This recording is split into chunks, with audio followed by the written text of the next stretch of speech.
কয়েকটা জিনিস পরিষ্কার করতে চাচ্ছি। আমি আপনার সাথে বিতর্ক করতে চাচ্ছি না। করতে পারেন, কোনো সমস্যা নেই।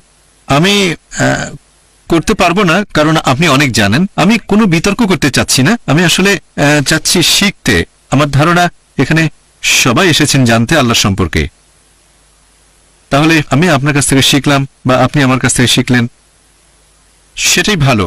আর আমি আপনাদের সবার উদ্দেশ্যেই বলছি, ব্যক্তিগতভাবে আমি শুকরের মাংস খাই না শ্রদ্ধা দেখানোর জন্য। তবে আমার মনে হয় লাল অক্ষরে হয়তো কারণটা বলা আছে পবিত্র বাইবেলে, যে এখানকার খ্রিস্টানরা কেন এটা করছে।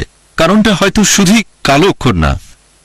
আর ঈসা আলাইহিস সালামও এই কথাও বলেছেন, মানুষ মুখে যে খাবার গ্রহণ করে সেটা তার আত্মাকে দূষিত করতে পারে না, তবে আমাদের মনের মধ্যে পাপে ভরা যে চিন্তাগুলো আসে সেগুলো আমাদের আত্মাকে দূষিত করে।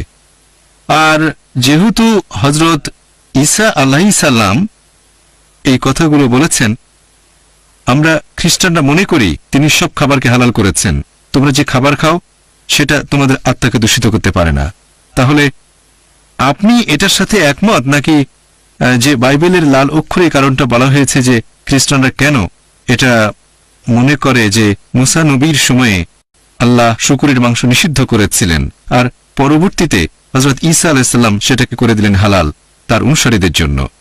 তাহলে আমি বলি, আমি আপনার সঙ্গে একমত। আপনি বিতর্ক করতে চাচ্ছেন না, আমিও বিতর্ক করতে চাচ্ছি না, শিখতে চাচ্ছি। যদি আমাকে বোঝাতে পারেন যে আমি ভুল কোনো কথা বলেছি, তাহলে আমি নিজেকে তখনই শুধরে নেব। যদি বুঝতে পারি সেটাই সত্যি, তাহলে মেনে নেব। একটা উদাহরণ দিচ্ছি। ধরেন ভুল করে বললাম 2 + 2 = 5। না ভাই, 2 + 2 = 5 না, 4 হবে। আমাকে প্রমাণ করে দেখালেন, ধন্যবাদ ভাই। বলবো জাযাকাল্লাহ, আল্লাহ আপনাকে পুরস্কার দিন, আমরা সেটা মেনে নেব। তবে আমি বললাম 2 + 2 = 4, আরেকজন বললো না 5, তখন তাকে বলবো 2 + 2 = 4, 5 হবে না, আপনি ভুল করছেন। আমি তাকে শুধরে দেব, যার কথা সঠিক সেটাই মেনে নেব। এবার আপনার প্রশ্নে আসি। খুব সুন্দর যুক্তি যে বাইবেলে আছে যীশু খ্রিস্ট বলেছেন, তোমরা যে খাবার খাও সেটা তোমাদের আত্মাকে দূষিত করে না, দূষিত করে মনের চিন্তা।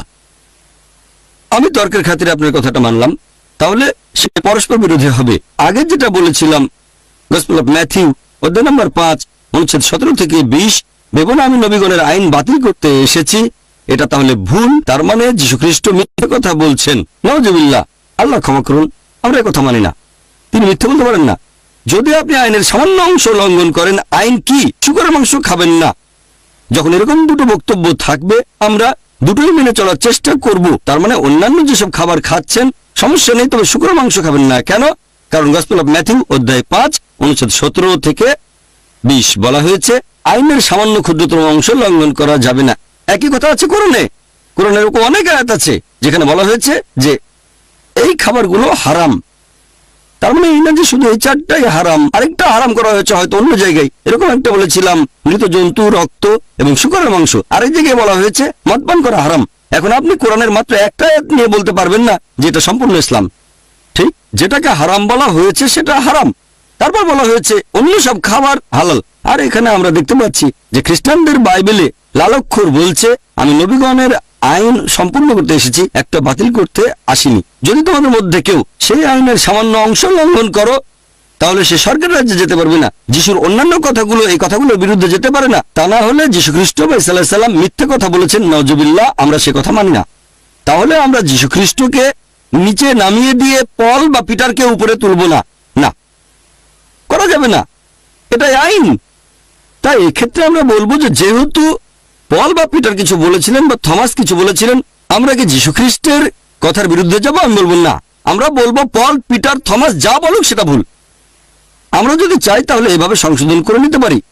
যদি এই কথাটা সেখানে না থাকতো, গসপেল অফ ম্যাথিউ অধ্যায় 5 অনুচ্ছেদ 17 থেকে 20, যদি এটা না থাকতো যে সামান্য আইন ভেঙে না, হয়তো একেবারে শিওর না, হয়তো তখনই বিরুদ্ধে যুক্তি দেখাতে পারতাম। এখানে সময় কম, তাই প্রথমেই দিলাম টেক্কা। হয়তো এটা না থাকলে বলতাম খুব ভালো, আপনার কথা মেনে নিলাম আমি। কিন্তু যেহেতু অনুচ্ছেদ আছে গসপেল অফ ম্যাথিউ অধ্যায় 5 অনুচ্ছেদ 17 থেকে 20, যদি তোমাদের মধ্যে কেউ সামান্য আইন লঙ্ঘন করে, তাহলে সে স্বর্গের রাজ্যে প্রবেশ করতে পারবে না। তার মানে পারবেন না কোন অবস্থাতে না, সেটা পল বলুক অথবা থমাস বলুক বা পিটার বলুক বা অন্য যে কেউ বলুক। বুঝতে পারছেন? যুক্তি খাটালে আপনি সেটা বুঝতে পারবেন। আপনি যেটা করছেন, পলকে উপরে উঠাচ্ছেন আপনি। মানে আমি বলছি কিছু খ্রিস্টান আপনারা মানে খ্রিস্টানরা যিশুর শিষ্যকে উপরে উঠাচ্ছেন, এভাবে বলছেন যে যিশু খ্রিস্ট আল্লাহ মাফ করুন মিথ্যে বলছেন। আমি এটা মানতে পারছি না।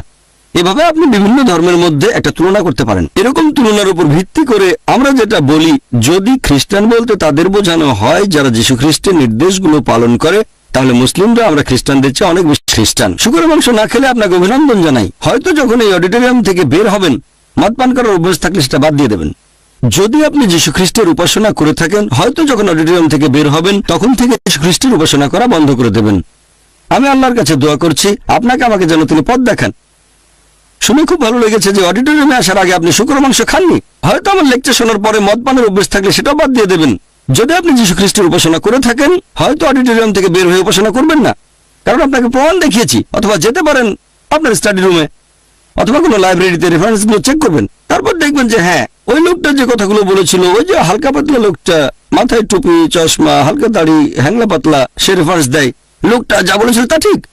আজকে থেকে যীশু খ্রিস্টের উপাসনা করবো না, তারপরও তাকে শ্রদ্ধা করব, তাকে ভালোবাসবো, তাকে সম্মান করব। আমি পড়ে দেখবো বাইবেল, যেখানে আছে পরবর্তীতে একজন নবী আসবেন, তার নাম হবে নবী মোহাম্মদ সাল্লাল্লাহু আলাইহি সাল্লাম। আমি সেই বই পড়ে দেখবো। এভাবে আমরা সবাই সত্যের কাছাকাছি আসবো। আল্লাহর কাছে দোয়া করছি আপনাকে আমাকে যেন তিনি পথ দেখান। আশা করি উত্তরটা পেয়েছেন। আপনাকে অনেক ধন্যবাদ। আপনাকেও ধন্যবাদ। হ্যাঁ, ওনাকে দুটো ভিসিডি দিয়ে দেন। এই সিডিগুলো দেখবেন ভাই, দুটো ভিসিডি। একটা হচ্ছে আমার লেকচার খ্রিস্টান ধর্ম ও ইসলামের মধ্যে সাদৃশ্য, সেখানে রেফারেন্সগুলো পাবেন। সবাই তো মনে রাখতে পারে না। হ্যাঁ ভাই বলেন। কোনো ব্যাপারে প্রশ্ন থাকলে পরে জিজ্ঞাসা করব। অবশ্যই অবশ্যই জিজ্ঞেস করবেন। ওয়া আখিরি দাওয়ানা আলহামদুলিল্লাহি রাব্বিল আলামিন।